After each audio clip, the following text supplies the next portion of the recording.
Hi అండి. అందరికీ నమస్తే అండి. మటన్ తీసుకువచ్చాడండి. ఉప్పాసులు చేయమన్నాడు.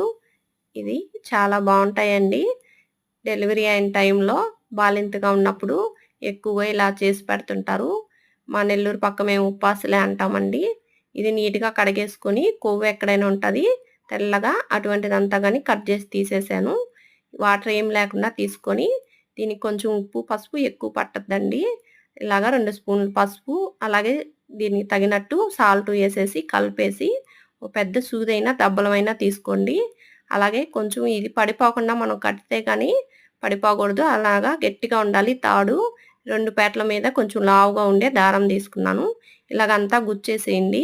మీరు ఎండ ఉంటే ఎండలో పెట్టుకోండి. నేను చేసే లోపటికి కొంచెం నైట్ అయిపోయిందండి. అందుకని నేను లోపలే కట్టేసాను. కొంచెం ముక్కకి గ్యాప్ ఉండాలండి. బాగా ఆరాలి. ఫ్యాన్ ఏసి ఇలాగ ఆరబెడుతున్నాను. ఎండిన తర్వాత మీకు ఫ్రై చేసి గాని చూపిస్తాను.